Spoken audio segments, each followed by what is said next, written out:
and welcome back to the Grindhouse Girls podcast. I'm one of your hosts, Katie. My co-host is Brittany, and this is a podcast about many strange and spooky movies. We cover a lot of independent movies and a lot of horror movies, and we do want to caution before starting the podcast that listener discretion is advised, and a lot of subject matter we cover is not appropriate for children and can be quite sensitive. So if that sounds like something that's up your alley, keep on listening. If not, thanks for stopping by, and on to the podcast. Hello! Hi, this is Grindhouse Girls podcast. I'm Katie. I'm Brittany. And we're going to discuss Birdman, or The Unexpected Virtue of Ignorance, which apparently, Pop Quiz was the first Academy Award Best Picture winner to have parentheses in its title. It was a lot of firsts. I just kept seeing things, but firsts that weren't really that a big deal. Anyways, Brittany's going to tell us what the plot is, and we hope that everybody's doing well and having a good time. I've been watching Mr. Robot all day, again, because it's a really good show. And I watched Birdman for the first time yesterday, and I think, Brittany, had you seen this before? Oh, yeah. So I actually, and Katie probably is tired of me saying this, but a lot of the contemporary movies we're talking about, it's like, I saw a lot of movies when I was a kid, but once I could drive, if I could drive to the movie theater and see a movie, I was driving to the movie theater and seeing a movie. And so I got to see Birdman in theater. Obviously, there was a lot of Oscar talk, buzzing about it. So I was like, if we're talking the Oscars, I'm going to go see it. So I got to see this one in theaters, and it was really awesome. And there's a scene I would love to talk about a little bit later once we head into this spoiler territory. So Birdman's 2014 movie is directed by Alejandro and I want to make sure I'm pronouncing Mr. Alejandro's name and right. He's got a middle initial in there. It's Alejandro G. Iñárritu. Or Iñárritu. Iñárritu. Sorry if we mispronounced your name, sir. He's a pretty good director. He's done not a lot of popular movies, but he's done quite a few that people would know, like 21 Grams, and he did The Revenant too with the one that finally won Leonardo DiCaprio his coveted Oscar. So, which I still have not seen. I've seen parts of it, but I haven't actually sat down because I missed it in theaters. And Revenant is like a heavy movie. It is, and I gotta be in the right mood to watch it. Maybe we'll review The Revenant. Yeah. I'm willing to. I like anything with not anything with Leonardo DiCaprio, but he's pretty entertaining to watch. Anyways, Brittany, sorry I interrupted you. Go ahead. You're good. And I feel like Alejandro is one of those directors that he seems to have that underlying theme of ambiguity in all of his movies. So what I love, there's a quote specifically that he said about this film where he said that there's as many different ways to interpret this movie as there is seats in a movie theater. And I'm like, oh yeah, and there's a lot of stuff going on in this movie, but basically the plot is about Riggan Thompson. He is an actor who's trying to make a comeback by directing and starring in this Broadway play he wrote called The Things We Talk About When We Talk About Love.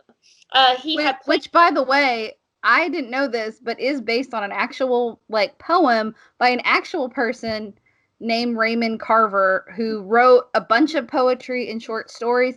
And also, one of his stories is what that Will Ferrell serious movie Everything Must Go is based on. So I didn't really know about Raymond Carver. I felt really stupid. I thought it was like a Tennessee Williams substitute. And then I was like, oh, he was a real person. Okay. And then I looked up and I was like, oh, okay. Like, I was familiar with his stuff, but only because I didn't know I was familiar. But yes, it's he's basing it on a poem or a short story by Raymond Carver. Yeah, and it's really cool because I didn't know this until after the film. And don't feel stupid because it's one of those names that it's like once you start reading his work, you're like, okay, I am familiar with this gentleman, but I don't feel like he's an author I got to read in high school or even college. So I would definitely say don't feel stupid. He is a great American author, but I feel like this movie opened up maybe more people to know about him. But yeah, and so it's like and the thing is the play, that Riggins is directing, it's like different scenes are taken from different stories in that book. which I thought was really, really cool too. So, but of course, Riggan's was in a movie called Birdman. That was like a series of movies in the 90s, which there's a lot of really interesting things. So obviously Michael Keaton. A lot of parallels. Yeah. A lot of parallels between Birdman and Michael Keaton's Batman. Mm-hmm. And Michael Keaton is personally my favorite Batman of all the Batmans. Sorry, Christian Bale. I like Michael Keaton's interpretation better. So I was like, well, of course they picked Michael Keaton. And by the way, they set the Birdman movie, the last one, the same year that the last Batman movie, Batman Returns, with Michael Keaton as Batman, was like the same year. I was like, ha, very smart. I like that. I love it. He's put in this play because he was like a comic book actor and he wants to be a real actor. Yeah, exactly. Like he's like, I am doing it for the craft. Like he's really, at this point in his life, he's really trying to get away from the Birdman persona. But of course, it's something that follows him around, which is more of a discussion we'll probably get into too. But he's in this play. He has so very early on in the movie, probably within the first 10 minutes, there is a light that falls on one of the actors, and he is replaced with Edward Norton's character, who I believe is named Mike, if I'm not mistaken. Yeah, his name is Mike. I have all the characters. I'll go through once we put a short synopsis on. Yeah. Basically, he just wants this play to do well, and he slowly unravels as the play goes on. So there's Riggan. It's spelled Riggan, but everyone pronounces it Reagan, like President Reagan. But he's the Michael Keaton character. He played Birdman, and he's trying to be a real actor. And basically the reason he wants to do a play based on a Raymond Carver piece is because when he was first starting out as an actor, Raymond Carver wrote him a review on a cocktail napkin and told him he did a really good job. And that's what made him want to be a real actor and take it seriously. And he's divorced, but he's still close with his ex-wife. And his daughter just got out of rehab, and she is his assistant, and he's dating one of the actresses in the play and has been for like 2 years. And basically Michael Keaton also plays Birdman, who starts out as a voice, and he's kind of like Reagan's subconscious, but he's really the worst parts. So he's got like an internal conflict, but they bring it in this magical realism, which I looked up on Wikipedia because I was trying to figure out what kind of movie this was, because the movie's very weird because it starts out very realistic, and then there's these fantasy moments, and they don't really define whether the fantasy moments are actually happening or if they're really like fantasy moments. Yeah, and basically magical realism is just magical things happening in a realistic story, and it's kind of a weird one. And then there's Sam, his sister. There's Sam, his daughter, and she's played by Emma Stone, which I'm sure a lot of people know Emma Stone from. My personal favorite of hers is Superbad, but she was also in The Favorite, which I've been dying to watch and haven't watched yet, and The Help, and then La La Land, which I didn't like La La Land that much, but I think she did a competent job acting wise in La La Land, and she actually got an Oscar for that. And basically, she's like, I kind of hated her at first, and then I ended up liking her because she just got out of rehab. She is trying to stay clean, but she also like puts all the blame on her substance abuse to her dad, and she starts having a relationship with Mike, the Edward Norton character, and he's like, well, she basically blames everything in her life on her dad. He's like, well, what did he do that was so bad? She's like, well, he wasn't around, but then he would try to make it up to me. And it's like, yeah, a lot of people aren't around, but they do try to make it up to their kids. So she kind of like figures out he wasn't such a bad dad after all. Wasn't perfect, but he wasn't that bad. And she kind of starts taking responsibility for her own actions and starts like being a better person. And she becomes more responsible than her dad is, honestly. And then so I ended up liking her, but at first I was like, okay, she was kind of just a bitch at first, but she's also like this realistic voice of reason for her dad, who is also the other voice of reason, which she's not as in the show, but I was really excited to see her. There's his ex-wife, Sylvia, who's played by Amy Ryan, who plays Holly Flack in The Office, and she plays his ex-wife and Sam's mom, who's very, like, they're not married anymore, but she seems to actually deeply care about him. So I think she's probably one of my favorite characters because she was just, like, the voice of reason. Like, when bad things happen to him, she's still there for him, even though they're not romantically involved anymore. And then there's Mike, who is every pretentious actor I've ever worked with in my entire life. It's played by Edward Norton, who I adore. I love Edward Norton. Oh, me too. Me too. I mean, if anyone thinks he's a bad actor, you don't know acting. He's a really good actor. He's also, in my opinion, very attractive, but I think I've already gone through that. Anyways, he was in American History X, Red Dragon, and Fight Club, among a ton of other things. Oh, yeah. But basically, Mike is like a theater actor, and he's really popular in New York on stage, but isn't like popular nationally or internationally like Reagan's character is. And he gets offered the job by Leslie, who he's dating. Leslie's who's played by Naomi Watts. She's one of the lead actors in the play. And he's kind of dating her casually, but I guess he's living with her because she tells him at some point to take his stuff out of her apartment. He's like a method actor. I guess he doesn't actually say that, but like there's a scene in the play within the movie that they're drinking gin on stage.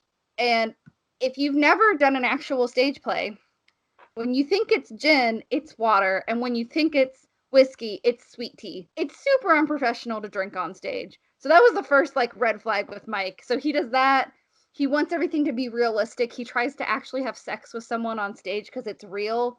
And he's very talented. So everyone kind of lets him, I guess everyone's let him kind of be an asshole for years, but it's finally kind of catching up with him. And apparently his character is actually based on an exaggerated version of Edward Norton himself, because apparently Edward Norton isn't the easiest person to work with, which I didn't know. I was like, maybe that's why he doesn't do as many movies as you would think he would, because maybe he's just kind of like, people can be really talented, but if they are a pain in the ass to deal with, nobody wants to hire them. In America, he tried to direct scenes of American History X, and him and the director actually would get on-set arguments. So I think loosely these characters are all playing versions of themselves, which I just think is hilarious. Yeah.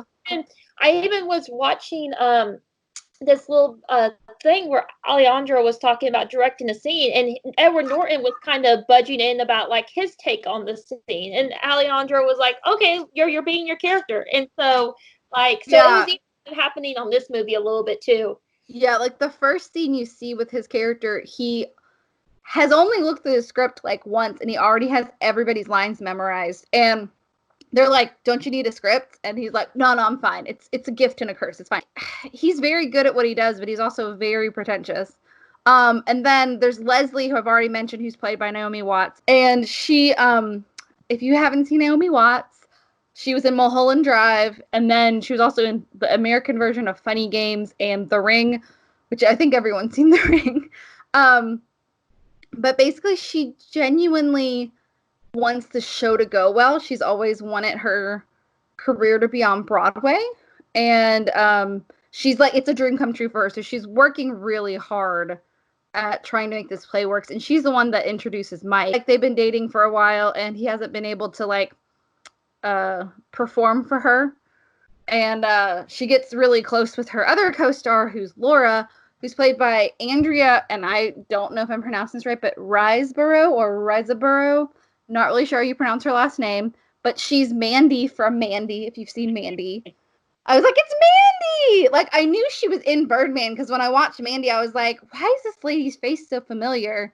And I was like, oh, she was in Birdman. I've definitely seen her in commercials for Birdman. And she was also apparently in Nocturnal Animals, which I've seen, but I can't remember what character she was, which is a really good movie. But she plays Laura, who is dating Michael Keaton's character, and she's also in the play.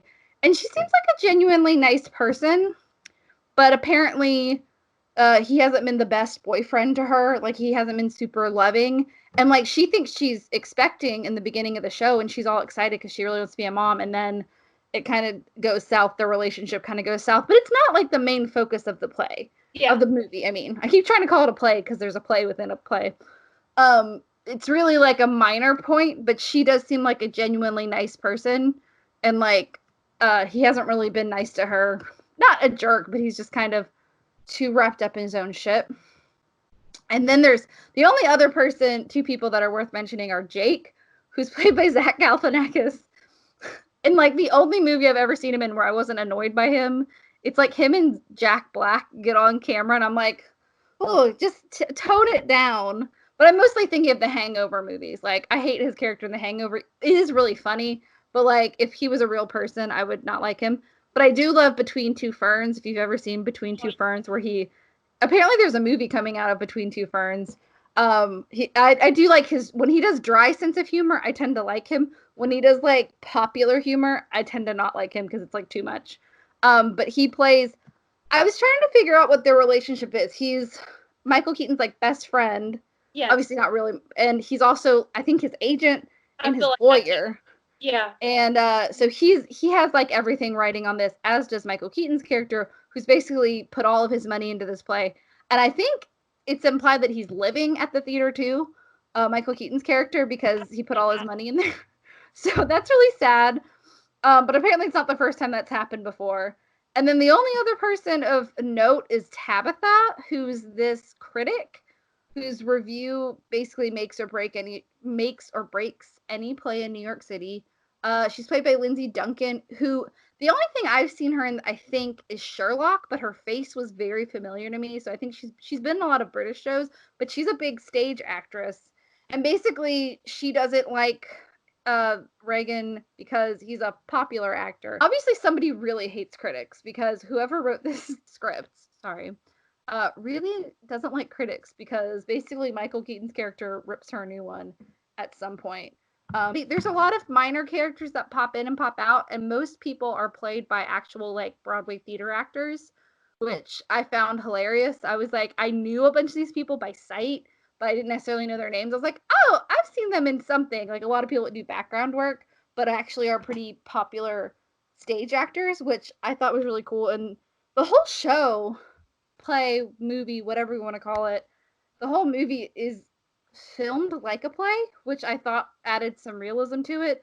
They did long cuts and long takes, so basically there's only 16 edits in the whole movie. Yeah. And if anybody messed up, they'd have to start all over again, which is, very similar to rehearsing a play. So I appreciated how much work had to go into it, especially if you are a movie actor, because no offense to movie actors, but you usually take short takes, and so you'll do like sometimes just a line a day. Sometimes you'll do like a whole scene, but the way they edit movies, I remember this from acting for film class. Our professor would be like, sometimes there's not even another person sitting there when you film it. You just film your lines, and that happens a lot. So it did add a lot of realism, and there was a lot of steady cam. So basically, like the first scene starts with Michael Keaton in his dressing room, and then they move all the way on to like the stage where they're rehearsing and stuff. And it's very interesting. It adds a sense of realism to it, and it also like, I feel like the tension gets ratcheted up a lot more than it would regularly because the actual actors are physically going through what their characters are going through. And sometimes I feel like the way movies are filmed, you don't really feel that tension. Like, and there was only one part. Apparently people did mess up all over the place with their lines, but the only person I noticed it was one time Zach Galifianakis was trying to say something and he like fumbled on a word, and I was like, why did they leave that in? But probably it was just the best take they had, I would assume. I don't know if you noticed that. What was the line? I thought I wrote the line down. Sometimes I think about how awkward I am and I stumble over my words when I'm really frustrated or like maybe excited. And so sometimes I don't think about that as being a fumble. I think of it like, okay, maybe that's like an acting choice. So no, I think this one was real because it was when he was talking about Saudi Arabia. he starts trying to say the word Arabia and he can't get it out. And I was like, and you can see it in his face that he's fucked up, but he just kept going. But to be fair, the character's lying in that line. Like the character's lying. So if you were making up a lie, it's completely plausible that you would fumble on what you were saying. So I'm okay with them keeping that in. It made sense. But I could tell, I was like, I'm pretty sure that's not how he was supposed to say that. But that's fine. It's fine. It's theater. It's never the same every time. But yeah, I'm guessing you liked this movie, Brittany. Oh yeah. Since you've seen it before. I really liked it. The ending I didn't hate the ending because it's very ambiguous. I guess we're going to go into spoilers. But yeah, you should definitely go see this movie. I had to rent it on Amazon Prime, so unfortunately I don't think it's streaming anywhere right now for free, but it was only like $4 for me to rent it on Amazon Prime, so it's not too expensive, and it's a enjoyable film. Yeah. I pretty much went in blind, and I think that's a good way to go in with this movie because it is really, really good. Yeah. But if you know what's going to happen, I think it would be less fun. I think everybody who was on the writing team probably has worked in theater before, because it was very realistic. And it brought to mind the whole discussion I've had with people about method acting, and there's a whole misconception about what method acting really is. I think they got it. I mean, they kind of had the Hollywood version of it. Yeah. Because method acting it's not what people say it is. It's not really getting drunk on stage. I would call that realism. I wouldn't call that method acting. Method acting is imagining a circumstance, visualizing it, and taking yourself there mentally. And there's a whole Chekhov's gun thing going off in this movie because so in the play, they don't really get into the plot too much of the play, except that it's about love and it takes place. I guess they're all playing different scenes, like different characters in different scenes. And what it is that you get like little snippets of it. So it's like they're having a discussion at that dining table and they're kind of changing stories. It's changing stories about what love is. And Naomi Watts' character says that she had a boyfriend that was abusive. And so that last scene is like a flashback because she mentions him shooting himself. Yeah. So yeah. But it's just funny because he's playing multiple characters. The wig is just really bad.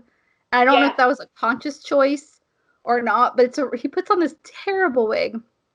And I think one of the funniest scenes is, so Edward Norton's character, the first rehearsal they have, one of the stagehands is like, Michael Keaton goes up to one of the stagehands like, hey, it's going pretty well. She's like, yeah, Mike's interesting. I'm pretty sure he's drinking real gin on stage. And he's like, oh shit. So he switches it back to water. And I think part of it is because Michael Keaton does have alcohol problems and he doesn't want to accidentally, because he's also drinking in that scene and he doesn't want to accidentally drink. So I think it's more of him being protective.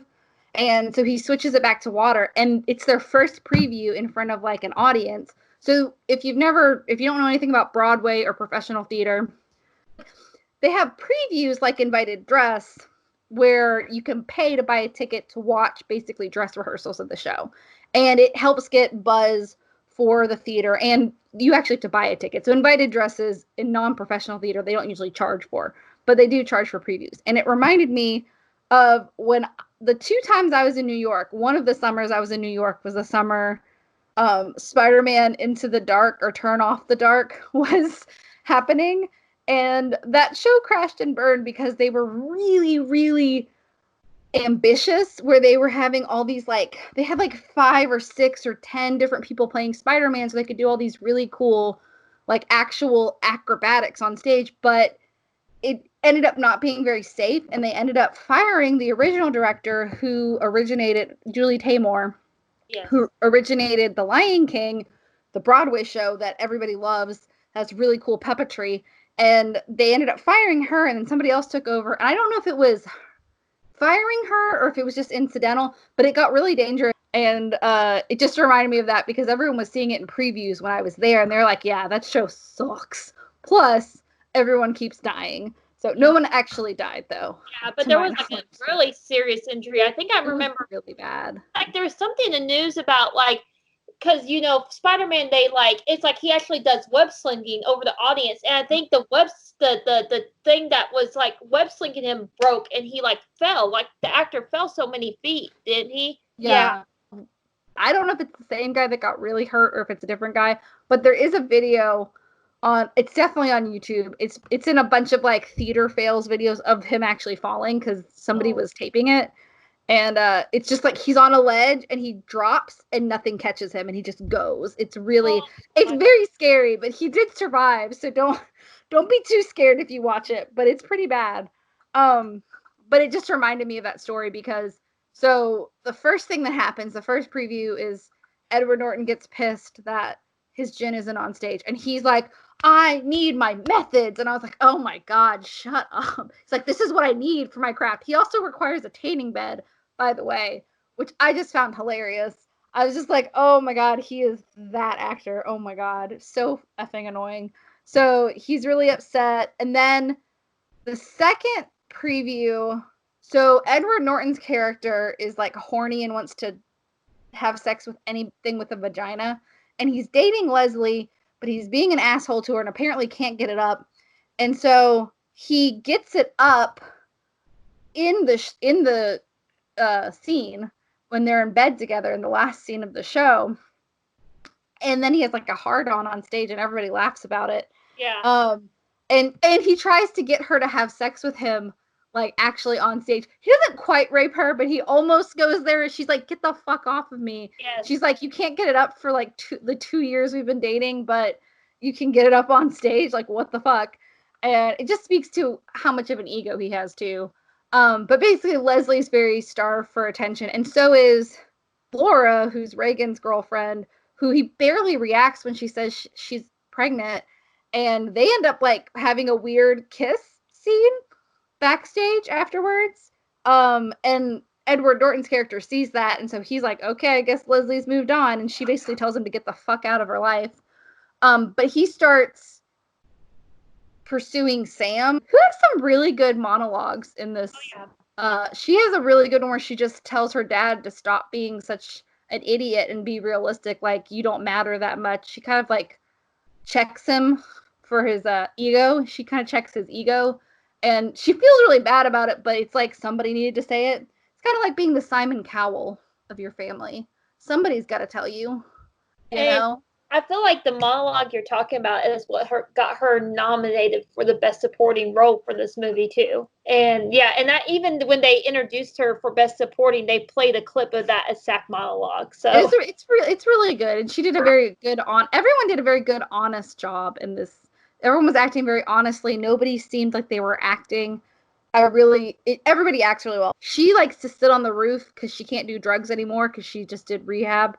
And so it's kind of like her thrill ride is to sit on the roof and not actually jump, but she just likes to sit on the roof, which is ironic because of the end of the movie. And he and her kind of have a very honest conversation about how much of a fuck up they both are. Like, they're both really fucked up people. But they kind of bond, and he and her kind of start having a romantic fling, and her dad sees it backstage, which, why would you make out backstage? I don't think I've ever made out with anybody backstage before. So she starts making out with Edward Norton backstage, and her dad sees it, and he needs a smoke, and then he locks himself out. This is the best scene of the whole movie, in my opinion, is the best scene. And the whole, like, one shot of everything, it's a beautiful thing, because he gets locked out of the backstage, but he has to re-enter for his last scene. He's wearing a robe and underwear. His robe gets caught in the door when it locks, so he has to leave it. And basically, he gets locked out. He's only in his underwear. He's barefoot. He doesn't even have the prop gun he's supposed to have. And he has to walk through Times Square around to the front of the theater, and people recognize him because he's a very famous star. He's Birdman. The best part was when he goes into the lobby to enter from the actual back of the theater, there's a lady at the ticket booth, and she's like, sir, who are you? You can't go in there. And his face is on posters all in the lobby. And obviously, like, she just doesn't care. She doesn't know who he is because she just works the ticket booth. I was like, that's great. Because, like, half the people know him and half the people don't.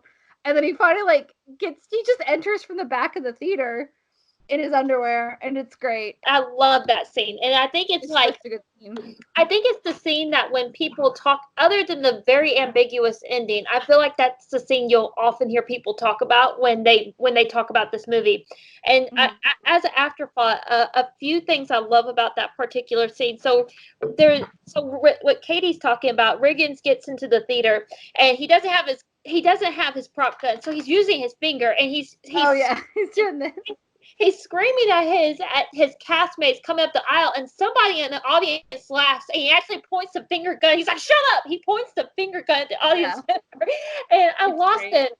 The other great thing is when he actually gets up on stage, because the thing that set off this whole chain of events, like Katie pointed out, is that he sees. I forgot about that part. Yeah, and so he actually fucking punches him, like he slugs Edward Norton's character in the face. He just, and he's not supposed to punch him in the play. And I was like, oh shit, I forgot about that part. Also, props to the stagehand who immediately hands the real gun to him. Like, just a hand comes out and was like, here's your gun. And he just grabs it. I was like, that is like, Mariah Carey needed that stagehand when her microphone fell out that one time at New Year's Eve. I was like, that is a stagehand who deserves a raise. Good job, man. And what I love is, so it takes you, that tracking shot takes you to Zach Galifianakis' character, who's just watching all. And this was a scene I remember so vividly in the theater, because the guy who the thing fell on shows up when he's trying to get through the theater in a wheelchair with his lawyer, and they're calling Zach Galifianakis.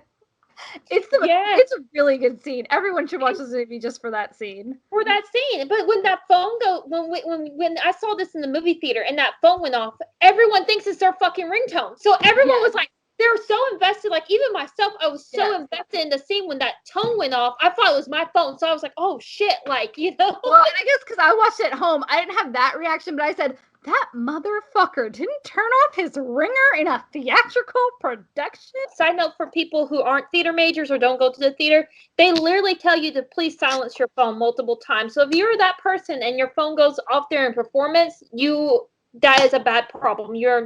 It's just like at the movie theater if your phone goes off, or like if you're at church and your phone goes off, it's awkward.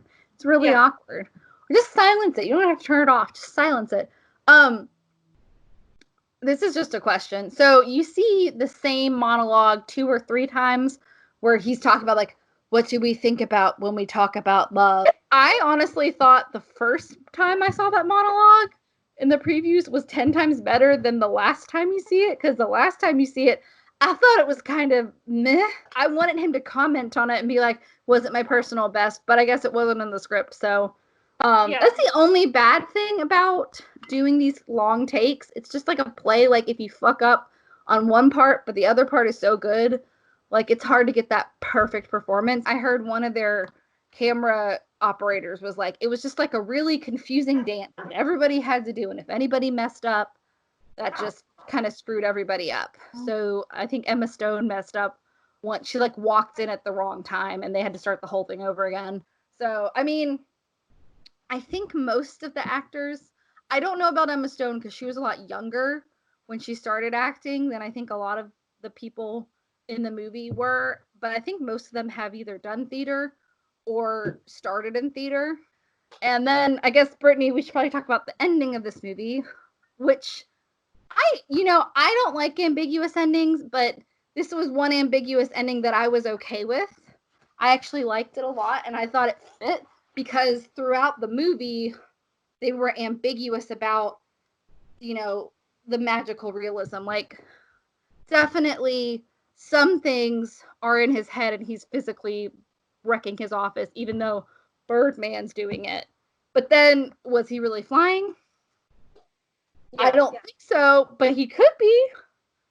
So, I think you had a theory about the ending, though. No, and there's a lot of, and even like the flying thing, So the big thing, and I love that you brought up magical realism, because that is a perfect term to put to this movie that I didn't think about, because usually when I think of magical realism, I think about Spanish literature or Spanish films, but it would make sense that Alejandro would put kind of that kind of stamp on it, which is really cool to think about. Apparently it's very popular in Spanish American literature, which Yeah. again culturally makes a lot of sense. I thought about Guillermo del Toro's movie Pan's Labyrinth. Very much magical realism. It's a very realistic, but it takes it more like symbolism. And this movie is a lot more fluid in whether or not it is symbolic, but also they give you a choice. Yeah.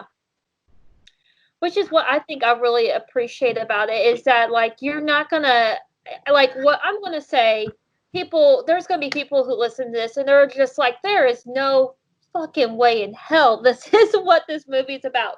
But like what you were talking about with the flying scene, even, you see him land in front of the theater and the cab driver is like, wait, pay me my money. So it's like, even that can kind of be disputed. So, it's like everything that happened. Which, by the way, is apparently based on a real thing that Michael Keaton did once. He forgot to be a cab driver once, and they kept it in the movie. I was like, that's funny. And I hope he eventually did pay that cab driver. But go ahead. No, I love it. I love knowing those little, like, kind of stories about it. So this was probably my 4th time watching this movie, and it kind of just struck me, and it's not like a written in stone thing, but it's kind of like my theory about, I think Riggan's is in purgatory. Like, when you sit there as an actor, there is so much things that happens to Riggan's that's literally, like, I'm like, this is like hell. Like, this is what hell would be like for an actor. And so I even started taking a list of just, like, bad things that happen. So one of the things off the top of my head is, like, people don't recognize his talent. So you see him floating, and you see Zach Galifianakis comes in there, and it's just like, okay, like, maybe this isn't really happening. But then there's a scene with the reporters that it's even a throwaway scene, and the reporters are not listening to him. Like, they're interviewing him, but they keep listening to each other, and they throw away what he's saying. And she even asked him if he, like, uses dead baby pigs, and he's like, no, I don't. And, like, it's just, like, all this stuff. So, another actor tells him how to do his job. His girlfriend puts him in emotionally awkward situations, like telling him she's pregnant and trying. Oh, yeah. She tells him she's pregnant backstage, which, to be fair, he's living at the theater, so maybe she didn't really have another opportunity. And then they kind of have a conversation before he gets locked out in his underwear, and they kind of, like, come to a mature ending of their relationship. So I liked that they were, like, realistic, like, they were very adult about their relationship, and it really puts more emphasis on his ex-wife and him. His wife, who kind of serves as this reminder of everything he gave up, is still good to him. Like, that's another thing I was thinking about. She's still good to him. Like, eventually he tells what happens is that she found out he cheated on her during this huge dinner party they were hosting. But I think he cheated on her at the party. Yeah, and she caught him at the party. It was like their anniversary party, and he fucked some girl when they still lived in LA. And then he tells her, so you see this bloated jellyfish on the beach, the first scene, and then all of a sudden you're like, what the fuck was that? So apparently he tried to drown himself afterwards because he felt so bad about cheating on his wife. And a bunch of jellyfish stung him and kept him from killing himself. And until he tells his wife about that, the stakes aren't really raised. And then all of a sudden everything got real dramatic. I didn't think that was even an option for him until he had that monologue. I thought he might go crazy, but I didn't think he'd actually try to kill himself.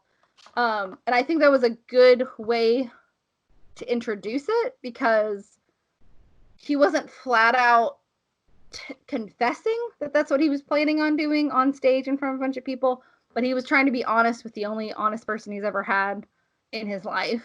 Yeah, I think he loves her. And the reason, and of course, like, with this being, like, my third watch, it's like my third or fourth watch of this movie, you brought up the jellyfish, and I think that's a very important, so that's kind of what kind of set me off in my head thinking that Riggan may already be dead.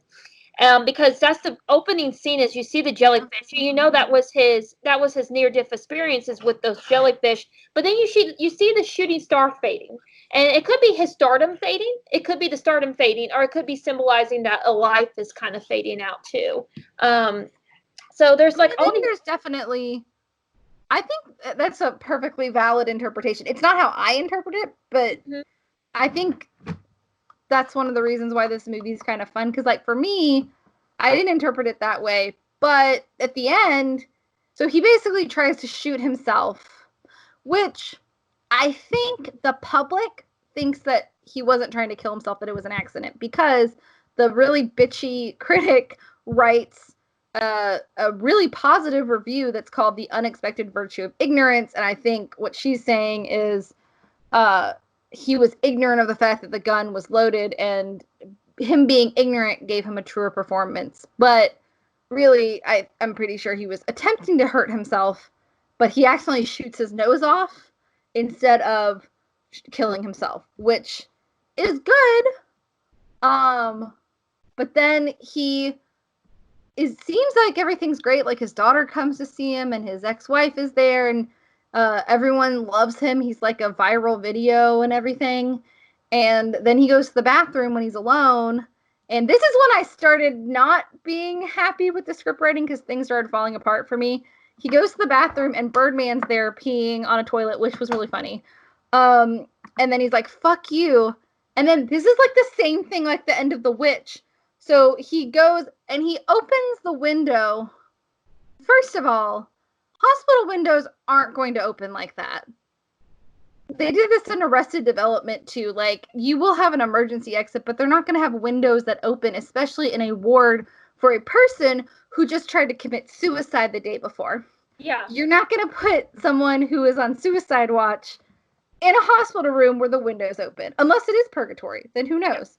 But he basically opens the window, and then his daughter comes back in, and she can't find him, and then she looks out, and she starts smiling like he's flying, but they don't actually show him flying. So either he, A, is hiding somewhere, or B, he jumped out the window, or C, he jumped out the window is flying. Or if he's in purgatory, he's flying to heaven. Yeah. So... And there is a lot of, so this movie also, and what I will tell anybody, there's still ideas so big in it, I have a hard time wrapping my head around it. Like, for example, the very magical surrealism scene you noted earlier, where Birdman's kind of flying through the city, he's like, yeah, give them what they fucking want, and, you know, explosions and all this stuff. It's, where was I even touching base with this, Jesus Christ? But you have those types of... Sorry.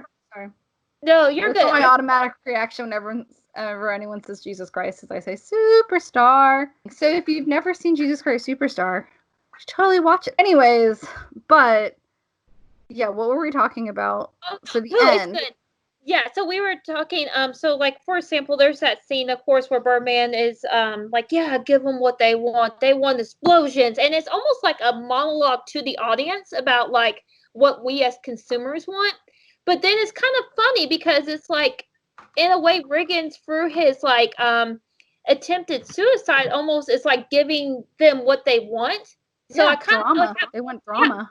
Yeah, I kind of had a hard time wrapping my head around that. So I don't know if like Riggan's gave into this idea of like, you know, he was just really giving the audience what they want. I don't know if it was a suicide attempt, but so those are the type of is that it's hard for me to wrap my head around the message of it, but it's brilliant. Like, it's brilliant how many different ways you can interpret it, for sure. It gives you a lot to think about, but it also is entertaining enough that if you don't want to think about it, you don't have to. Yeah.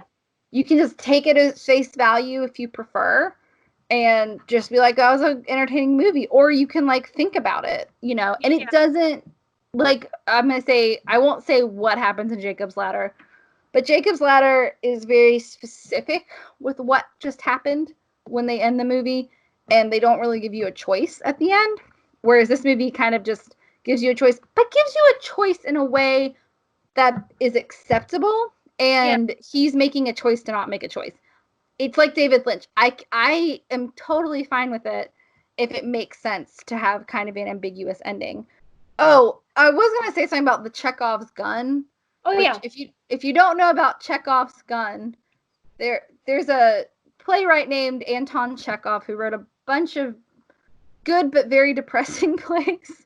One of them is the seagull. There's a gun introduced in the first part of the play, the first act, and eventually a character kills himself with the same gun.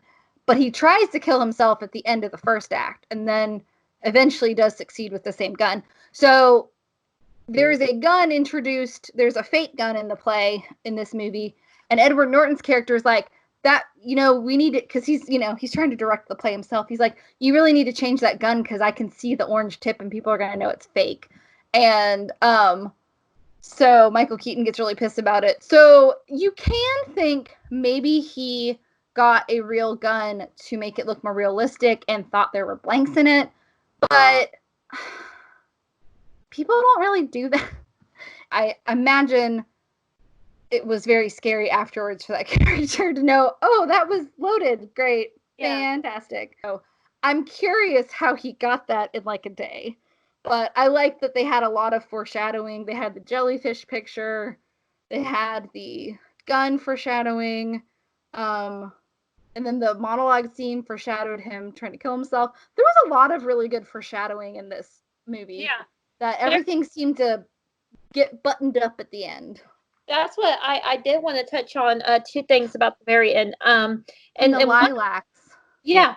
One other thing I really like is that, the monologue that Katie touched on, that he talks about a lot. It's about it's in the play, of course, that he wrote specifically that he's trying to get up, but it's the monologue about the old couple that are in the crash, and he's like, and the man's only upset because he can't see his wife.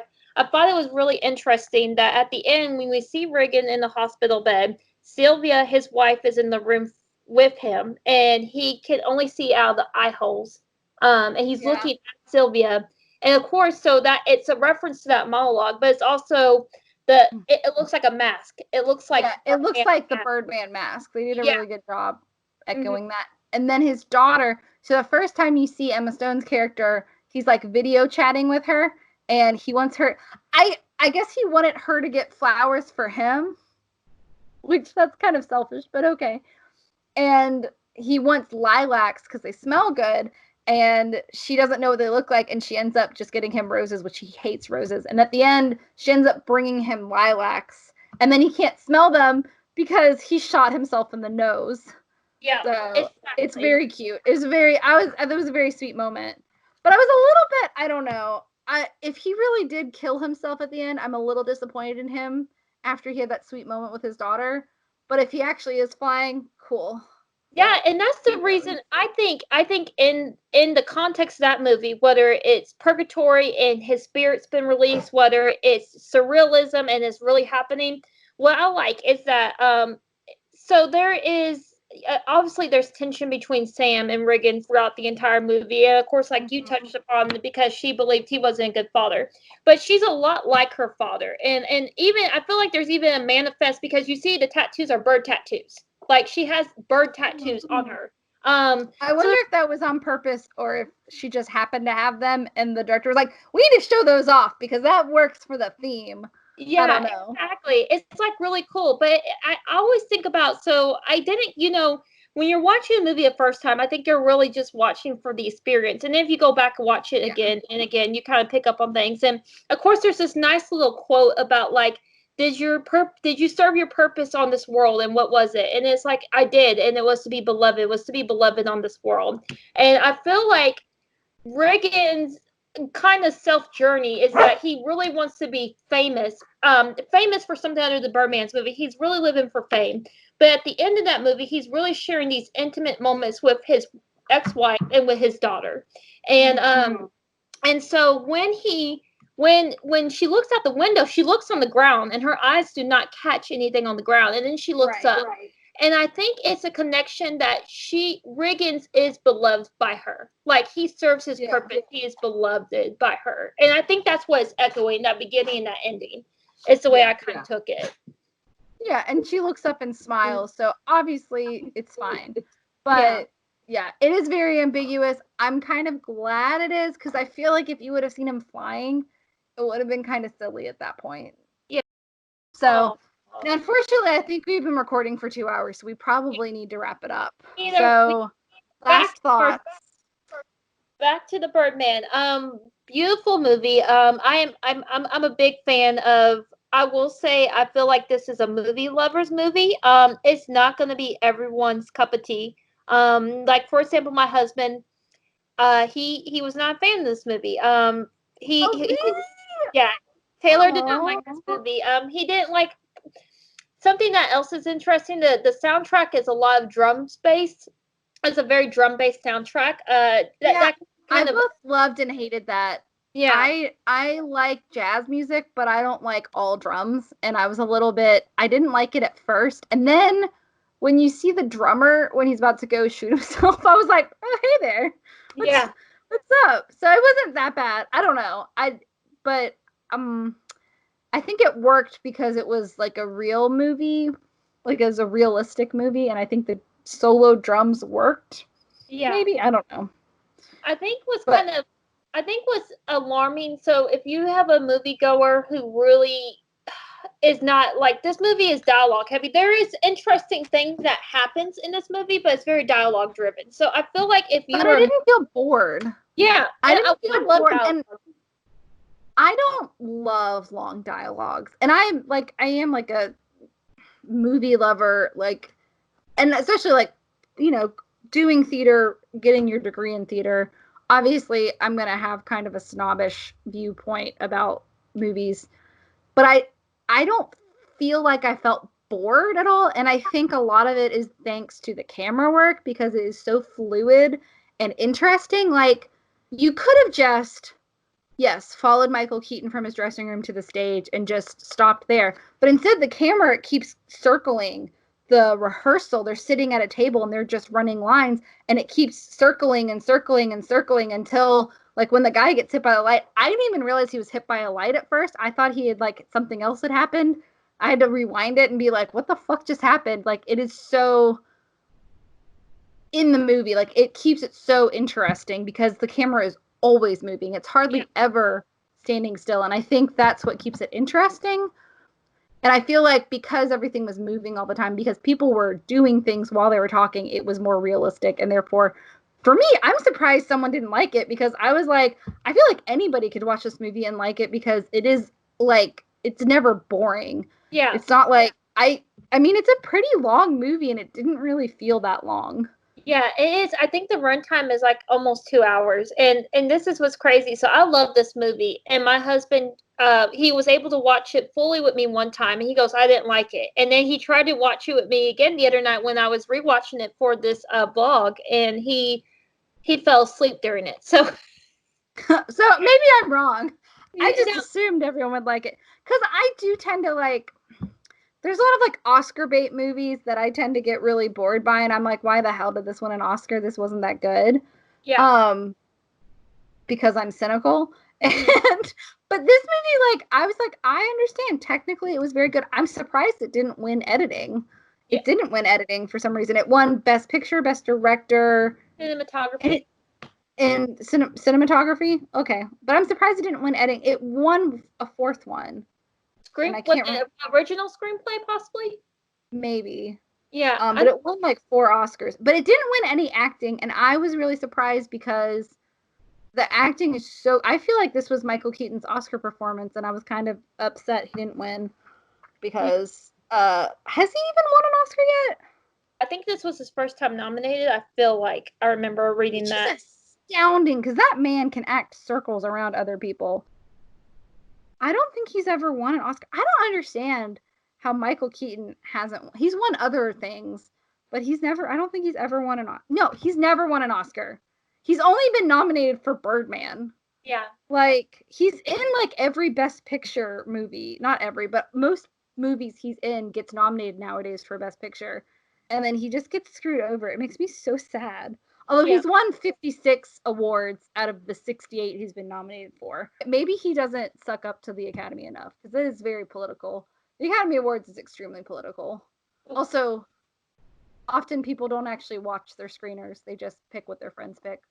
Yeah. So, just like politics. Anyways, but no, not getting into politics at all. But the Academy Awards always make me laugh, because I'm just like, how has Michael Keaton not won an Academy Award yet? It's the same way that I feel like there's So for one, as we look back on, and this is a whole nother subject for a whole nother video, but as we look back on the Academy Awards, even there's certain winners in certain years. Like, for example, the year 1994 is probably the best example of any year where you had Shawshank Redemption, Pulp Fiction, and Forrest Gump winning Best Picture. I mean, nominated for Best Picture, and then Forrest Gump won. And to this day, there's people who are like, Shawshank should have won, or Pulp Fiction should have won. Even though Forrest Gump is a great movie.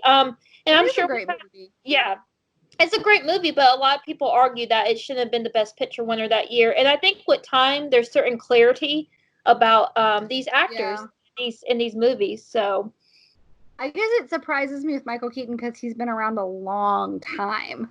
Yeah. And I'm surprised he hasn't at least won a supporting actor, because he's been a supporting character in a lot of shows. And Edward Norton, I don't think's won an Academy Award either, and he's one of the best actors on there. Yeah. Like, I mean, and I think they both got nominated for this movie, I want to say. Yeah, Edward Norton was nominated. So did Emma Stone, and I'm surprised Amy Ryan, I thought, gave a really great performance, but she, like, never gets nominated for anything. Maybe I'm lying, maybe she did, and I for some reason thought she did get nominated for an Academy Award before she was on The Office, but I think I was mixing her up with Holly Hunter, because their names are Holly. Not really, but she plays Holly Flack and then Holly Hunter. And they kind of look similar, and they're the same age. Yeah. And they're the same, like, type. Yeah, he's had 3... Edward Norton's been nominated 3 times for an Academy Award and still hasn't won. I don't understand that. What's the other 2 roles? Okay. Primal Fear, American History X, which I haven't seen Primal Fear. That was what Richard like his breakout role. And then Birdman. So he's been nominated for... American History X was 99. Yeah. I thought that was an older movie. 99 was a great year for movies, too. So he's only ever won, like, a SAG and a Golden Globe. He hasn't even won, like, a BAFTA. Although he's been nominated. That's sad. I really like both of them, and I think they're some of the best... I mean, but just because you're good doesn't mean you're going to get an award or a reward. Mm-hmm. You know, there's a lot of good people in the world that don't get rewarded either.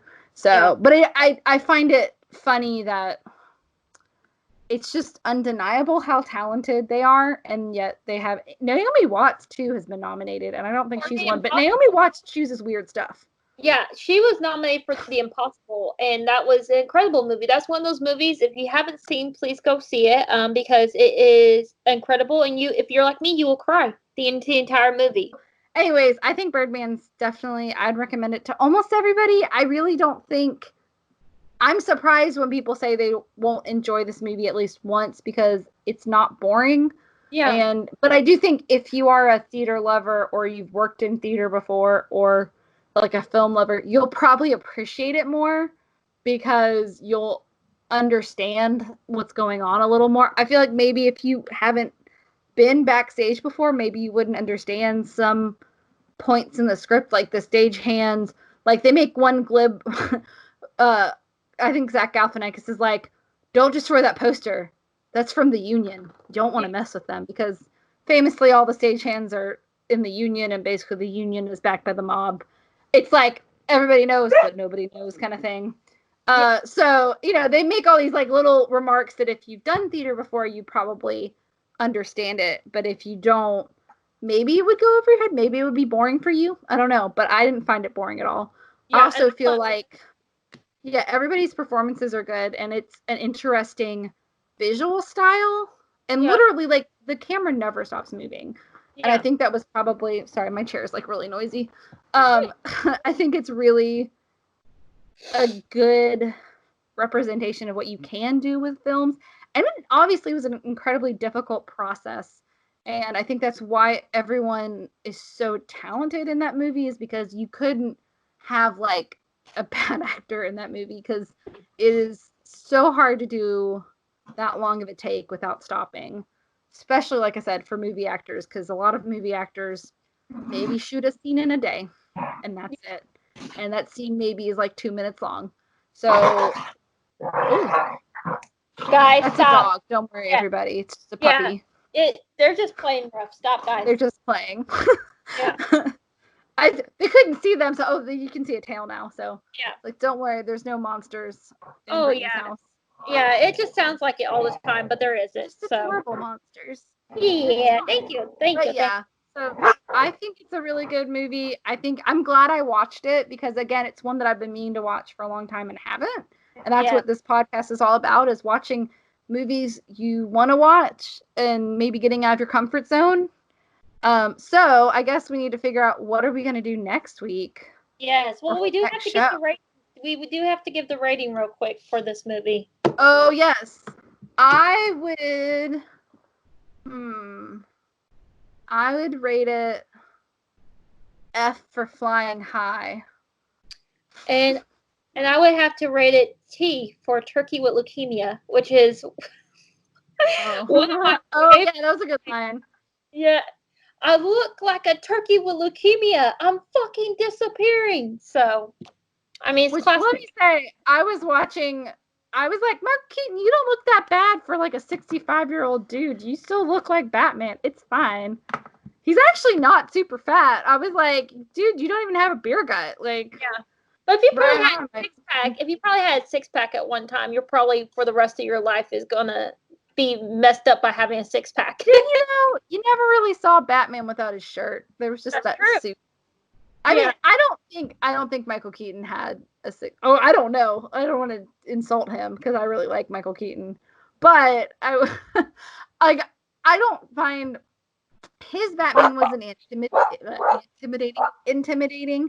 His Batman was just like suave and debonair and funny, and that's why I like him the best. He's the best Batman next to the animated series. And Mark Hamill's the best Joker, although I really like Heath Ledger and Jack Nicholson. But honestly, the animated series Joker is my favorite Joker. But yeah, so definitely recommend this movie if you're an adult, because Edward Norton does have a full-on erection on stage at some point. That was probably the most... I had to rewind it because I was like, did that really happen? I was like, oh shit, no, that really happened. I was like, I wonder if it looked pretty real, but I wonder if it was real or not. I was like, that would be awkward on stage. And did he have to do that? I'm sure. I don't know. I'm curious. I would think so. Oh, poor Edward Norton. That would be really embarrassing. I'm just saying, like, that's embarrassing to do on stage. It's like the beginning of the 40-Year-Old Virgin. I was always like, okay, poor Steve Carell. So, so this was Jonathan's recommendation. Thank you again, Jonathan. Thank you. And, so guys, of course, we always want you to leave in the comments if there's anything you'd like us to see us talk about. Please feel free to throw it out there. Even if it's really freaking weird, we're willing to take it on. So, but Katie, I feel like, it should be your turn. What do you think we should do? Well, I finally saw Climax, and it's another movie with long takes. So I think that could be a really good one, although it's very serious, but it's very cool. Climax is a French movie, and it's from, I think, 2018, maybe 2019. And there's only one actor in the whole thing. It's about a bunch of dancers who experience a wild night at a dance thing. So that's a good one. Another good one would be, Climax was really good. Climax, I think, is really cool to talk about unless you don't want to do a long take movie twice in a row. No, we can do Climax. Climax is good. Climax is visually very interesting, and it has a lot of really cool techniques. I will say there's like flashing lights and stuff, so if you want to watch it before we talk about it, like, go with it your own way. There's a lot of mature things that happen in it, and it's visually kind of disruptive. So real quick, where is Climax streaming on Netflix? Did I remember Climax is on Amazon Prime. That's how I watched it. Let me make sure it's still on there, but it's by Gaspar Noe. Okay. And it's French, so I may be mispronouncing that. I only know a teeny tiny bit of French. But, so it does have subtitles, by the way, if you only speak English. So, but it's kind of like Old Boy, where like the subtitles are important, but not as important as the visuals. So let me make sure it's still streaming. Yes, it's from 2018, Climax. Yes, it's still streaming 2018, 2019. I don't know. One thing said 2018, one thing said 2019, but Climax, it's an A24 movie, which that's who produced Midsummer and Hereditary, so automatically I usually like their movies. And it is on Amazon Prime right now. And I guess that's where we'll leave it for our session. I think this is a good conversation. And yeah, I don't know. I feel like to sign off, I just want to say have a great day, stay safe out there, and push yourselves to the limits and watch the movies you're not comfortable watching. That's what this is all about.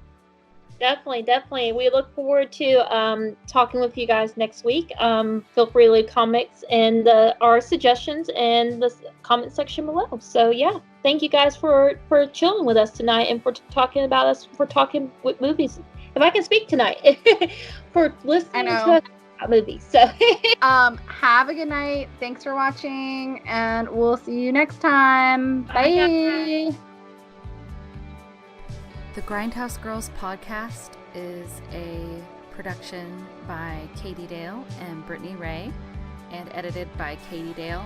All music used is royalty free and will be in our annotations. If you have any questions, comments, suggestions, please contact us at grindhousegirlspod.com or visit our website at grindhousegirlspod.com. Thanks for listening. We'll see you soon.